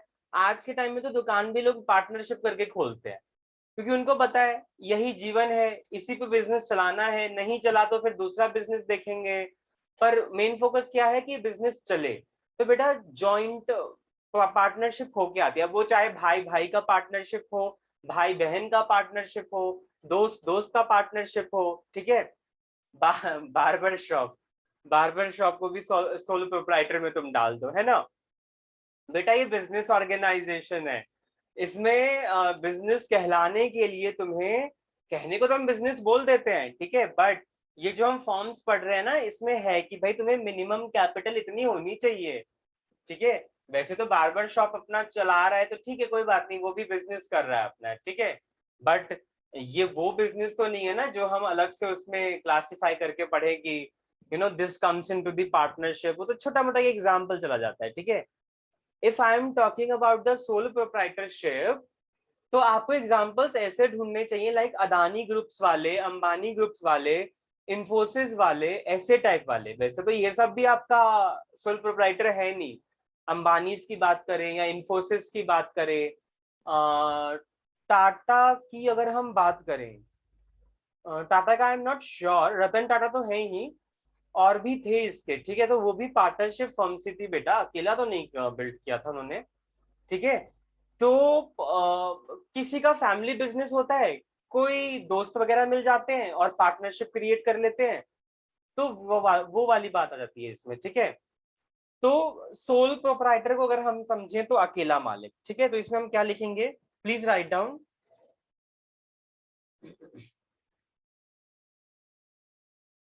It is a form of business, बस इंपॉर्टेंट बातें लिखते रहो, ठीक है। It is a form of business owned by one person, owned by one person. अकेला पर्सन जब ये बिजनेस को चलाता है तो उसे हम बोलते हैं सोल प्रोप्राइटरशिप। स्मॉल, देखो बेटा, हो तो कुछ भी सकता है, ऐसी बात नहीं है, स्मॉल स्केल इंडस्ट्री जैसे आप बोल रहे हो, ठीक है, होने को कोई भी बिजनेस सोल प्रोप्राइटर हो सकता है, एंटरप्रेन्योरशिप भी हो सकते हैं, स्मॉल स्केल भी हो सकता है, लार्ज स्केल भी हो सकता है, डिपेंड करता है कि भाई उसको खोला गया है एक ही पर्सन के थ्रू या और भी लोग शामिल हैं। तो ऐसा नहीं कि स्मॉल स्केल इंडस्ट्री में पार्टनरशिप नहीं होती, उसमें भी होती है, ठीक है। तो एग्जाम्पल तो आप नहीं बोल सकते हो इसमें, आप इसके फीचर्स ही समझ सकते हो मेनली, ठीक है, बिकॉज आज के टाइम में हर एक फॉर्म जो है वो कुछ भी हो सकता है। आइए, यस, तो ये सिंगल पर्सन है, और सबसे बात क्या ध्यान रखनी है, that it is the most natural, oldest and simplest form of business organization, simplest form of business organization, ठीक है, बहुत ही सिंपल फॉर्म होता है ये बिजनेस ऑर्गेनाइजेशन का, ठीक है। छोले कुलचे का स्टॉल, हाँ, तुम क्यों खाने की बात कर रहे हो अभी, हाँ आज फास्ट है मेरा, रहने ही दो बस आज ये तुम छोले कुलचे और ये सब कुछ। हाँ ठीक है भाई, करने को बिजनेस कर रहे हैं, जाने दो, हमें नहीं पता करना ये सोल प्रोप्राइटर है, पार्टनरशिप है, क्या है। जाने दो आज तुम छोले कुलचे को यार प्लीज, ठीक है, वैसे ही नवरात्रों में नसीब नहीं हुआ मुझे। ओके। मैंने लिटरली 8 दिन हो गए, मैंने कुछ भी बाहर का टेस्ट नहीं किया है, ओके। घर का ही खाना खाया, और घर में भी जो है ना बहुत सिंपल बन रहा है, ठीक है, कुछ ऐसा वो नहीं है ना, शाम को कुछ नाश्ता हो पाता है, कुछ भी नहीं हो रहा है, ठीक है। बस वो जो सिंपल जो खाना होता है मिलता है वो खा लेते हैं, हो गया, ठीक है। यही है 9 दिन, पता नहीं कैसे, जहाँ 3-4 दिन पे मैं ऑलमोस्ट कुछ ना कुछ चाहिए, ठीक है, मुझे मुझे अच्छा लगता है, स्नैक्स वगैरह कुछ चाहिए होता है, ठीक है। तो वो सब है, तो बट बहुत बहुत बस मत मत ही बात करो यार इन सब चीजों पे, ठीक है। करने दो, वो बिजनेस कर रहे हैं, वो सोल प्रोप्राइटर कर रहे हैं, पार्टनरशिप कर रहे हैं, जो कर रहे हैं करने दो, ठीक है। ओके, फाइन, तो आ जाते हैं आगे बेटा, ठीक है, कोई बात नहीं, कल लास्ट है, परसों एंजॉय करना दशहरा पे, ठीक है। चलो ओके, आगे बढ़ते हैं। नाउ अब हम बात करेंगे some features of sole proprietorship, ठीक है। तो आप ही लोग मुझे बता दो, क्या मेरिट्स और क्या डिमेरिट्स हो सकते हैं। फीचर्स तो यही हो गए बेटा, उसके मेरिट्स और डिमेरिट्स में ही आ जाएंगे, ठीक है। आप ही लोग बता दो क्या विशेषताएं हो सकती हैं, क्या खास बात हो सकती है, और क्या कुछ डिमेरिट्स हो सकते हैं। बताएं, एक मिनट। क्या हो? सर मेरिट ये हो सकता है कि सारे प्रॉफिट के हम खुद मालिक होंगे। हाँ हाँ, और सर डिमेरिट ये हो सकता है कि अगर जो हमारे ऊपर कोई लायबिलिटी हुई तो उसको भी हम खुद और मतलब खुद पे करेंगे, यस, यानी कि वेरी गुड, या रिस्क भी खुद लेंगे पूरा। हाँ हाँ हाँ, बिल्कुल सही बात है। यही कुछ बात है जो मेरिट्स और डिमेरिट्स में, चलो इसको यहीं पे देख लेते हैं, मेरिट्स और डिमेरिट्स को, ठीक है। मेरिट्स और डिमेरिट्स की बात हम यहीं पे कर लेते हैं। आइए देखिए, सबसे पहले तो बात पता है क्या है, इजी एंड सिंपल फॉर्मेशन।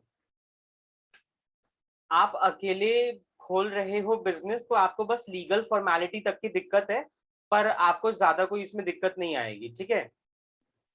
अच्छा, उसके बाद सबसे important merit quick decision making होगा। डिसीजन मेकिंग बहुत जल्दी लिए जाएंगे क्योंकि आपका ही अकेला अधिकार है उस पर, स्वामित्व अधिकार। तो जो भी डिसीजन है आपको खुद को लेने हैं, तो आप खुद डिसीजंस लेंगे तो जल्दी ले सकते हैं, ठीक है। आपका डायरेक्ट मोटिवेशन होगा, सेल्फ मोटिवेशन जिसे हम बोलते हैं ना, वही है ये डायरेक्ट मोटिवेशन। खुद को मोटिवेट रखो, तुम्हें यहाँ पे कोई और मोटिवेट करने आएगा भी नहीं, ठीक है। अच्छा, उसके बाद फोर्थ क्या हो सकता है बेटा, पर्सनल टच रहेगा यहाँ पे, है ना, पर्सनल टच। खुद ही सब कुछ देख रहे हैं, मैनेज कर रहे हैं, ठीक है। अच्छा, सीक्रेसी बहुत अच्छी खासी रहेगी, हाई सीक्रेसी। अब ये जो फ्रॉड हो जाते हैं बिजनेस में, ठीक है, विसल ब्लोइंग का केस हो जाता है, कुछ इंटरनली बेकार काम चल रहा है, कुछ गड़बड़ हो रही है, कल को कोई रिवील कर दे, तुम्हारा पार्टनर ही रिवील कर दे, ठीक है, तो अगर कॉन्फ्लिक्ट हो जाए तुम्हारे बीच में, तो बेटा सीक्रेसी मेंटेन जो होता है ना वो इसमें ज्यादा होता है, ठीक है।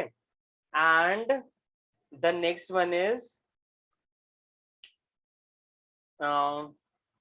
Soul enjoying profits. थोड़ा सा यहाँ पे मिक्स हो गया है, बट प्रॉफिट्स जो है वो भी आप खुद ही एंजॉय करेंगे। सोल एंजॉइंग प्रॉफिट्स, किसी के बीच में शेयर नहीं करना पड़ेगा। नॉट शेयरिंग ऑफ प्रॉफिट भी आप लोग लिख सकते हो, ठीक है, नो शेयरिंग ऑफ प्रॉफिट्स। अच्छा, डिमेरिट्स भी बहुत हो सकते हैं, ठीक है, लाइक अगर हम इसमें बात करें तो लिमिटेड फाइनेंशियल रिसोर्सेज। बेटा अकेला बंदा अगर बिजनेस खोल रहा है, ठीक है, तो जितने फाइनेंशियल रिसोर्सेज होंगे उन्हीं की हेल्प से खोलना पड़ेगा। पर अगर पार्टनर्स वगैरह हो जाते हैं तो सब अपनी तरफ से कुछ ना कुछ कंट्रीब्यूट कर देते हैं, तो इसलिए फाइनेंशियल रिसोर्सेज बढ़ जाते हैं। Limited financial resources, okay. Next would be unlimited liability. Liability इसमें अनलिमिटेड हो जाती है ना, यही प्रॉब्लम है, लिमिटेड नहीं होती, अनलिमिटेड होती है। अकेला बियर करना है आपको, ठीक है, और आपको इसमें ना सोल बियरर ऑफ रिस्क, ये भी आप कह सकते हो। एक डिसएडवांटेज ये है कि बेटा कल को कोई रिस्क आता है तो आपको खुद ही बियर करना पड़ेगा। And lack of continuity. बेटा सोल प्रोपराइटरशिप को चलने के चांसेस बहुत कम होते हैं, तभी आपने बड़े बड़े बिजनेस जो है ना वो सोल प्रोपराइटरशिप फॉर्म में नहीं ही देखे होंगे, ठीक है। अब नॉर्मल छोटे मोटे स्टॉल की बात नहीं कर रहा मैं एक बिजनेस लेवल की बात कर रहा हूँ, एक कॉर्पोरेट लेवल की, जिनका अच्छा खासा ऑथराइज्ड कैपिटल होता है। Those who you know make an IPO, shares निकालते हैं वो लोग, लिस्टेड कंपनीज होते हैं, मैं उनकी बात कर रहा हूँ। तो वो सब आपका नहीं है सोलो प्रोप्राइटरशिप, क्योंकि नॉर्मल सी बात है बेटा, उनको वो सब पार्टनरशिप ही करके आते हैं, ठीक है। तभी इतने सारे रिसोर्सेज होते हैं, तभी इतने ज्यादा प्रॉफिट एंजॉय करते हैं सब आपस में। तो ये है आपका मेन जो features of sole proprietorship, main merits and demerits की, ठीक है। अब हम एक नेक्स्ट टॉपिक और आज डिस्कस कर सकते हैं, which is Hindu undivided family, ठीक है, हिंदू अनडिवाइडेड फैमिली। तो चलिए उसको डिस्कस करते हैं, फिर आज क्लोज करते हैं इस चैप्टर को, ठीक है। 3 टॉपिक रह जाएंगे, कल फटाफट से कंप्लीट करके एमसीक्यूज कर लेंगे। अगर हम 2-2 क्लासेस भी देते हैं ना इस पे, या मैक्स टू मैक्स 3 क्लासेस भी, तो आपका 20 क्लासेस में निपट जाएगा। इससे ज्यादा देंगे भी क्या इस पे हम, है क्या इसमें, जो जितनी बातें समझने के लिए है फटाफट से समझते चलेंगे बस, और क्या चाहिए। आओ बेटा इंपॉर्टेंट टॉपिक डिस्कस करें, हिंदू अनडिवाइडेड फैमिली। उसमें छोटे छोटे कॉन्सेप्ट हैं जो बहुत ही इंपॉर्टेंट हैं, वो ध्यान रख लो, बस काम हो गया, ठीक है। यस,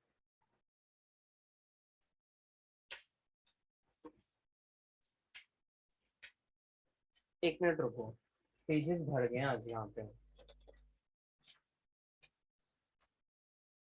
यहाँ पे चल जाए काम।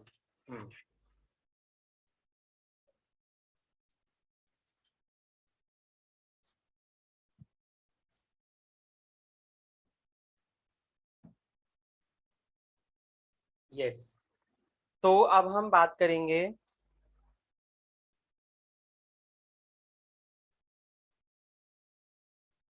Hindu undivided family. Hindu undivided family, HUF जिसे हम बोलते हैं। सबसे खास बात तो इसका देखो ये क्या है बेटा, for the Hindus religions, okay, ये माना जाता है हिंदुइज्म में, ओके, कि अगर कोई फैमिली बिजनेस चलता आ रहा है, ठीक है, and your families are undivided, आप लोग उसमें नहीं रहते हो, आप लोगों का जॉइंट फैमिली है, ठीक है, जॉइंट फैमिली है आप लोगों का, न्यूक्लियर फैमिली नहीं है, जॉइंट फैमिली है, ठीक है। तो आप लोग क्या करते हैं, अगर जॉइंट फैमिली है और कोई बिजनेस चलता हुआ आ रहा है, ठीक है, तो this is called Hindu undivided family. सबसे पहली खासियत तो ये हो गई, ठीक है। दूसरी खास बात इसकी क्या होती है बेटा, कि ये जो एंसेस्टर्स होते हैं हमारे, वो आगे आने वाले वंशज, इन पे पास ऑन होता रहता है ये बिजनेस, ठीक है। तो ये जो होता है हिंदू कल्चर में है, माना जाता है। Apart from the Hindu culture ये और किसमें है, लाइक जैनिज्म में भी ये चलता है, सिखिज्म में चलता है, बुद्धिज्म में भी ये माना जाता है, ठीक है। तो ये 3-4 रिलीजन ऐसे हैं जहां पे आपका ये कॉन्सेप्ट है बिजनेस का फेमस। अब बेटा है कुछ नहीं, बिजनेस का ही फॉर्म इसलिए बन गया बिकॉज क्या है ना कि intention of this business is not to close the business. Close करने का इंटेंशन नहीं होता, रादर देन इंटेंशन क्या होता है कि एक पीढ़ी से दूसरी पीढ़ी पे ट्रांसफर होगा, दूसरी पीढ़ी से तीसरी पीढ़ी पे ट्रांसफर होगा ये, ठीक है। वैसे तो दिस इज कॉमन, इसमें कोई रिलीजन की जरूरत नहीं है, ठीक है। ये हर एक हर एक पर्सन का इंटेंशन होता है कि मेरा बिजनेस चलता रहे, और वो मैं फर्दर अपने आने वाले जो हमारे वो हैं एंसेस्टर्स उन पे पास करता चलो, ठीक है। तो ये तो सबके ही है, ऐसा कोई वो नहीं है, बट क्योंकि बेटा ये ना पहले से चलता हुआ आया ये कॉन्सेप्ट, हिंदू फैमिली से ओरिजिनेट हुआ, तो ये आगे हिंदू अनडिवाइडेड फैमिली के नाम से ही जाने जाने लगा। आप लोग सीरियल्स में, मूवीज में देखते होंगे कि फैमिली है, पूरी जॉइंट फैमिली है, उसमें मदर फादर हैं ही, उनके बाकी भी हैं, ठीक है, चाचा चाची काका काकी ये सब भी हैं, पूरे रह रहे हैं, ठीक है, कजन्स भी हैं पूरे, न्यूक्लियर फैमिली नहीं है, अच्छा खासा पूरा फैमिली है, जॉइंट फैमिली है, ठीक है। और उनका बिजनेस चलता हुआ आ रहा है, तो बिजनेस चलता हुआ आया वो उनके बाप दादा ने बिजनेस चलाया, ताऊ जी ने बिजनेस चलाया, फर्दर अपने बेटे को पास किया, ठीक है। Owner is not kurta, owner is करता, ओके। ये देखो इन लोगों को, मतलब पूरा रेफरेंस दे दोगे, तुम लोगों को सब पता है, बहुत इंटेलिजेंट हो तुम लोग। वो वाला जो है, हाँ कृतिका, वो जो आप बता रहे हो ना, वो तो फेमस भी था बड़ा ज्यादा, ठीक है, घर घर में देखने को मिलता था वो तो बेटा। और मतलब अभी रिसेंटली अभी उसके कुछ रील्स भी आए थे, रील्स बड़ा फेमस हुआ था वो, तो उससे तो जिन लोगों को भी नहीं पता होगा उससे भी वो पता चल गया होगा रील्स से, ठीक है, दैट कि हाँ भाई ये साथ निभाना साथिया वाला सीरियल था, और इसमें बस वही रसोड़े वाला सीन था, है ना, तो बस वही वाला है। सब रेफरेंस पता है बेटा, ठीक है, तुम लोग बड़े ज्ञानी हो, ये देखो मूवीज के नाम भी हैं, सबको सब कुछ पता है। अब तुम लोग तो 80s तक भी चलेगा, ये देखो भावेश का 80s वाली मूवी है ना, दिख जाए बस टीवी पे सब पता चल जाता है आज तो। यस, ये हिंदू अनडिवाइडेड फैमिली में बिल्कुल सही बात है, एक बड़ी सी फैमिली ही है, ठीक है, जो चलता हुआ है। इवन अगर मैं बिग बॉस का घर बोलूं, वो भी अनडिवाइडेड फैमिली है, ठीक है, लोग डिवाइडेड है आपस में उससे, बट एक घर में जॉइंटली रह रहे हैं, that is something undivided family है वो, ठीक है। तो बिग बॉस का घर भी आपका अनडिवाइडेड फैमिली है। तो लाइक मैंने इसका रेफरेंस इसलिए ले लिया बिकॉज हाँ, वो ऐसा फैमिली है, वो ऐसा अनडिवाइडेड फैमिली है जहाँ पे पीस नहीं है, जहाँ पे हमेशा लड़ाई ही है, ठीक है। स्टार्टिंग में मेरा भी परसेप्शन बिग बॉस को लेके यही होता था when I was in 12th, up to 12th and up to the graduation also, first year of graduation. बाकी लोग देखते थे बिग बॉस, मैं नहीं देखता था, ठीक है। और तू क्यों नहीं देखता, तुझे इंटरेस्ट नहीं आता, मैंने कहा क्या है उसमें, लड़ाई ही है, लड़ाई देख के मैं और अपना वो क्यों करूँ, हाँ। मतलब मुझे अच्छा नहीं लगता था वो शो। फिर पता नहीं क्या हुआ, बैठे बैठे मैंने एक दिन ऐसे ही अपना चल रहा था, चला दिया अपना, प्रिंस वाला सीजन था, आई गेस सीजन 9 वाला, तो बस देखना स्टार्ट किया, थोड़ा सा इंटरेस्ट आने लग गया। ओके बिग बॉस में करता कौन है? बिग बॉस में करता वो है जिनका एक आंख है, एक आंख वाले बिग बॉस, ठीक है, जो कभी दिखाई नहीं देते। ओके, उनके मैनेजर हैं सलमान खान जी। ओके, और उनके उनके को पेरेंसर्स हैं, जैसे आप लोगों ने ऊपर को पेरेंसर्स का नाम लिया था, वो है उनके लोग जो पार्टिसिपेंट्स हैं, ठीक है। तो बेटा उसके बाद तो मेरा हैबिट बन गया, मुझे पता नहीं क्यों अच्छा लगने लगा। उसके बाद एम्प्लॉयज हैं, कंटेस्टेंट्स, वो को पेरेंसर्स हो गए ना, आगे बढ़ा रहे हैं उनको, ठीक है। तो मुझे अच्छा लगा, कुछ सीजन मैंने देखा, मुझे कुछ सीजन तो बड़े ही अच्छे लगे, ठीक है। तो बस बस फिर वो हो गया। इस बार का मैं नहीं देख रहा हूँ, इस बार मेरे पास टाइम भी नहीं है, और इस बार कुछ खास भी नहीं है, ठीक है। पिछला वाला भी वाज गुड, पिछले से पिछला वाला तो अमेजिंग, 13th वाला was very amazing. Okay, 11th वाला अमेजिंग, 12th वाला फ्लॉप, 12th वाला मैंने देखा ही नहीं, ठीक है। अच्छा, कॉमनर्स की एंट्री बंद है अभी, वो वाला कॉन्सेप्ट ही। हाँ, ही वाज सुपर्ब, या he was superb, seriously he was superb. काफी एकदम से जब सुना था ना उसके उसके लिए, द यू नो सडनली उसका जो हुआ, तो काफी ज्यादा वो शॉक लगा भी था उसके लिए, तो बट बहुत मतलब मुझे, मैं यहाँ से पढ़ाते गया, एंड देन घर पे जाते ही न्यूज चल रहा है। आई वाज बिट कि मैं थोड़ा वो था, इरिटेटेड कि एक तो बारिश हो रही थी उस टाइम पे, तो ऐसे में घर पहुंचना इज लाइक, और जाते ही मैंने न्यूज पे वो देखा, तो आई वाज शॉक कि ये क्या दिखा रहे हैं, तो थोड़ा सा हुआ था वो चीज। तो बट ठीक है, बट लाइफ है बेटा, चलती रहती है, ठीक है। वो तो लाइफ तो सबके लिए अनसर्टेन है, जैसा कि मैंने बताया, कंप्लीट अनसर्टेन है। हमें क्या पता कब कौन है, तभी तो ना, doesn't matter how much powerful you are, how much strong you are, how much privileged you are, doesn't matter, कुछ भी नहीं मैटर करता ये, एट द एंड सबको जाना ही है यहाँ से, ठीक है। तो अपनी लाइफ में बिजी रहो, अपना काम करते रहो, ठीक है, अपने आप को बिल्ड करने की कोशिश करते रहो, दूसरे का बुरा कभी नहीं करना है, ठीक है। अच्छा इंटेंशंस रखना है, लाइफ को ऐसे रखो अपना में, तो यही सब आपका काम आता है आगे जाके। यस, तो हम हिंदू इन अनडिवाइडेड फैमिली को बेटा कितने रेफरेंस से समझने लग गए। चलो अब मेन बात भी तो कर ले उसकी, हमने इतना कुछ तो समझ लिया, ठीक है। तो आओ कुछ मेन इंपॉर्टेंट पॉइंट्स भी लिख लें उसके, फटाफट से खत्म करते हैं बेटा, नेक्स्ट क्लास भी है ना, इसलिए आओ, चलो। अच्छा, कुछ पॉइंट्स लिख लो इसमें, क्या हो गया इस पेन को, आ जाओ। इसमें लिखिए form by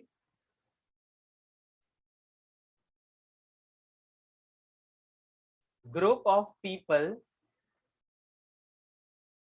having common ancestors, having common ancestors, वंशज चलाते हैं, कुछ ग्रुप्स ऑफ पीपल इनको फॉर्म करते हैं, और उन्हीं के जो एंसेस्टर्स हैं वो इस बिजनेस को आगे बढ़ाते रहते हैं, ठीक है।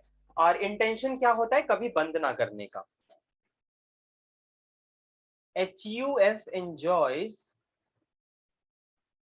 separate entity, HUF enjoys separate entity status under the Income Tax Act। ये थोड़ा सा एमसीक्यूज पर्पस के लिए ध्यान में रख लो, जीके का टाइप का एक क्वेश्चन है, ये जनरल नॉलेज है, ठीक है। कि नॉर्म वैसे तो देखो हर काफी बिजनेस होते हैं जिनका सेपरेट लीगल एंटिटी ही होता है, almost every business is having separate legal entity, ठीक है। तो similarly HUF also enjoy separate entity under the income tax act, ठीक है। इनकम टैक्स एक्ट के तहत HUF को सेपरेट एंटिटी माना जाता है, अदरवाइज नॉट, ठीक है। सेपरेट एंटिटी का मतलब क्या है कि members and companies will be different, ठीक है। कंपनी जो है वो अलग है, और कंपनी को जो चला रहा है वो अलग है, ठीक है। आप मिक्स नहीं कर सकते, कंपनी अलग चीज है, कंपनी को चलाने वाले लोग अलग बात होती है, ठीक है। This is called separate legal entity. अच्छा, उसके बाद बढ़ते हैं, एक बार क्या बात है इसमें देखते हैं।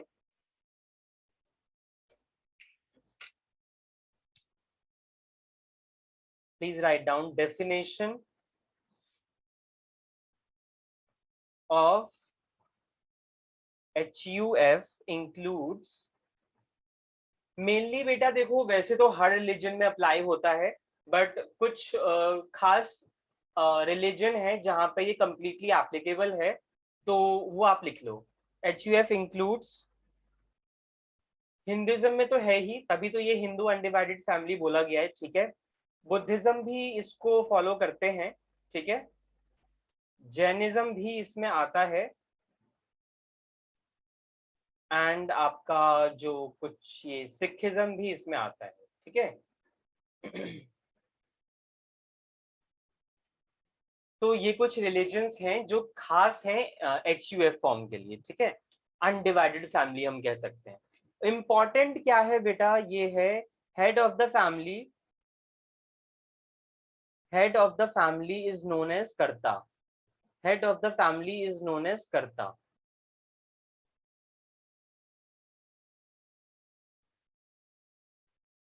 हेड कौन होगा बिजनेस का, जो फैमिली का हेड है उसको हम कर्ता बोलेंगे, और यही होगा बिजनेस का हेड भी, हेड ऑफ बिजनेस। कर्ता जो है हेड ऑफ बिजनेस, HUF का जो हेड होगा ये यही होगा, कर्ता, ठीक है। अच्छा, उसके बाद कर्ता हो गया, ठीक है। अब सिर्फ कर्ता तो होता नहीं है इस बिजनेस में, और भी बहुत लोग होते हैं, ठीक है। तो एक बार हम, यस सर जैसे कि एज वो MDH मसाले वाले के जो वो थे, हाँ हाँ, वो अभी जिंदा उनकी है ना? डेथ हो गई। नहीं यस सर, यस, अब तो डेथ हो गई। अच्छा रिसेंटली हुई है ना अभी? सर यस सर, हाँ अब हाँ 1 मंथ पहले हुई है उनकी। सर हाँ उनके हाँ बाद अब कौन चला हेड ऑफ द वो बिजनेस? हाँ, मैं बताता हूँ इसमें क्या होता है। फिर देखो अभी तक क्या था कि जो हेड था, जो कंपनी खोल के बैठा था, ठीक है, वो तुम्हारा हो गया उसमें, ठीक है। फिर उसके बाद क्या आता है बेटा, उसके बाद जो हेड होगा अगले बात, उसका जो बड़ा होगा, उसका उसका बड़ा बेटा कह लो, ठीक है, हाँ बड़ा बेटा ही होगा। अगर फैमिली बिजनेस है तो बड़ा बेटा विल बी द हेड, ठीक है। अब क्या है ना बेटा कि ये बड़ा बेटा क्यों बना, तो उसके लिए भी उसका कॉन्सेप्ट है जिसको हम बोलते हैं मिताक्षरा और दया भाग, ठीक है, वो हम इसमें एक बार कवर करेंगे। कॉमन क्या है हिंदू अनडिवाइडेड फैमिली में बेटा कि अगर कर्ता की डेथ हो गई, हेड ऑफ द फैमिली की डेथ हो गई, द नेक्स्ट विच जो नेक्स्ट होगा हेड बिजनेस का, वो होगा जो अब हेड ऑफ द फैमिली बनेगा, ठीक है। सपोज करो ग्रैंड पेरेंट्स होते हैं, ग्रैंड पेरेंट्स की डेथ हो गई तो पेरेंट्स हमारे हेड हैं, वो लीड करेंगे। पेरेंट्स चले जाते हैं तो we become the head of the family, ठीक है। तो ये होता है हमारा इसमें। और जितने भी आपके मेंबर्स होते हैं क्या कहते हैं उसके, HUF के, उसको हम क्या बोलते हैं, को पैरेंसर्स। जितने भी लोग इन्वॉल्व हैं उस बिजनेस में अंडर दी करता, ठीक है, मेंबर्स ऑफ HUF को हम क्या बोलते हैं, को पैरेंसर्स, ठीक है। को पैरेंसर, को पैरेंस, इसकी स्पेलिंग का मुझे थोड़ा हो जाता है, ऐसा क्या है, को पैरेंसर्स, यस वेट,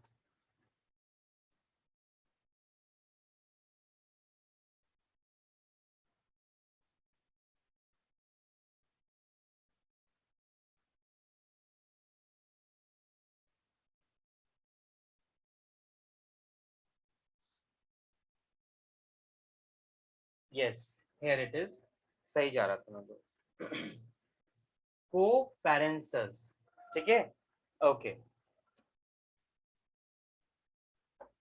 तो मतलब ये है मेंबर्स जो हैं साथ में मिलके काम कर रहे हैं, आगे जाके इनको, अगर जिसकी हेड ऑफ द फैमिली की डेथ हो गई तो यही इन्हीं में से कोई हेड बनेगा, ओके, इन्हीं में से कोई हेड बनेगा आपका। तो अब हमें बात क्या करनी है इसमें मेनली बेटा, देखो सिस्टम ऑफ HUF लिख लो थोड़ा सा इंपॉर्टेंट जो है, ठीक है। उसके बाद मेरिट्स डिमेरिट्स तो खुद भी पढ़ लोगे। सिस्टम ऑफ HUF दो तरीके से चलता है ये, एक है आपका Mitakshara,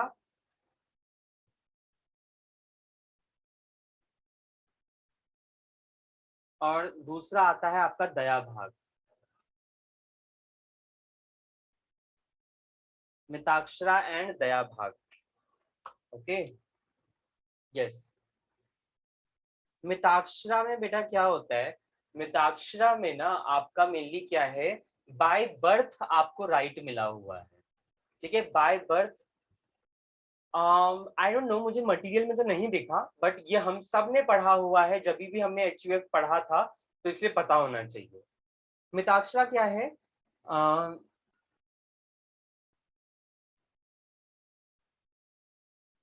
the co-parceners have right on the property of कर्ता, which is head of the family, by birth. जन्म सिद्ध अधिकार मिला हुआ है, ठीक है। मिताक्षरा में आपका ये होता है। दया भाग में क्या होता है, the right will be acquired on the death of the कर्ता। the right will be acquired, right on property लिख लेना, right on property या business जो कुछ भी है, ठीक है। right on property या business will be acquired on the death of the कर्ता, death of the कर्ता। इतनी चीज बेटा ध्यान रखना थोड़ा सा, ठीक है, कि दो सिस्टम है HUF को चलाने का, एक है मिताक्षरा और दूसरा है दया भाग। मिताक्षरा में क्या होता है, जितने भी मेंबर्स हैं को पेरेंट्स, ठीक है, उनको जन्म से ही अधिकार है कि बेटा तुम्हारे फादर की प्रॉपर्टी पे या whosoever इज द कर्ता, उनकी प्रॉपर्टी पे तुम्हारा जन्म सिद्ध अधिकार है, ठीक है। मेनली इसमें बॉयज इंक्लूड किए जाते थे, ठीक है। और दया भाग में क्या होता है बेटा कि आपको बर्थ से नहीं होता राइट, ठीक है। हाँ, दोनों के राइट्स में डिफरेंट है, बिल्कुल राइट्स डिफरेंट है। राइट मैंने बताया ना, मिताक्षरा में जन्म से आपको राइट मिला है कि आपके फादर की प्रॉपर्टी पे आपका भी राइट है, ठीक है, आप क्लेम कर सकते हो। पर दया भाग के अंदर क्या होता है बेटा कि कुछ चीजें ना हमें मतलब जब डेथ हो जाती है कर्ता की, ठीक है, या जो हमारे पूर्व मतलब बड़े हैं, जब उनकी डेथ हो जाएगी तब जाके आपको राइट मिलेगा उनकी प्रॉपर्टी पे, ठीक है। तो मेन बात ये है कि आपका जो ये है दया भाग, ठीक है, ये आपका आसाम में चलाया जाता है, ठीक है, ये ध्यान रखना, बंगाल और आसाम में चलता है दया भाग, ये लिख लेना, ठीक है। ये मेनली बंगाल और आसाम में ऐसा ही होता है, जब डेथ होती है ना तब मिलता है प्रॉपर्टी राइट, इस स्टेट में कॉमन है। ये तो सारे पार्ट्स ऑफ इंडिया में है, बाकी ऑल पार्ट्स ऑफ इंडिया कि जन्म से अधिकार मिला, ऑल पार्ट्स ऑफ इंडिया आपके फादर की प्रॉपर्टी पे, ये ऑल पार्ट्स ऑफ इंडिया में है, वो बंगाल और आसाम में है, बस इतनी सी बात है, ठीक है। तो ये होता है आपका मिताक्षरा और दया भाग सिस्टम, ठीक है। तो ये है हमारा हिंदू अनडिवाइडेड फैमिली। एक बार आप इसके मेरिट्स डिमेरिट्स को एक बार गो थ्रू कर लीजिएगा, इंपॉर्टेंट कॉन्सेप्ट्स यही थे जो पता होना चाहिए, ठीक है। मेरिट्स डिमेरिट्स तो खुद भी टिक कर लोगे, एक बार उसको गो थ्रू कर लेना बेटा, ठीक है। बाकी in the next class we will discuss the remaining 3 forms of business organisations along with the MCQs, ठीक है। आज का टॉपिक क्लियर है, एक बार थम्स अप दें, ठीक है। वैसे क्लियर होगा बिकॉज सब कुछ पुराना ही था, ठीक है, कुछ नया नहीं था आपके लिए, फाइन, ठीक है बेटा। तो हम नेक्स्ट क्लास में मिलते हैं ईगो के अब, ठीक है। और अब आप लोग थोड़ा सा वेट कीजिए, 15 मिनट्स का गैप लीजिए and will start with the next class, ठीक है। चलिए बेटा, thank you for today and will see you in the next class.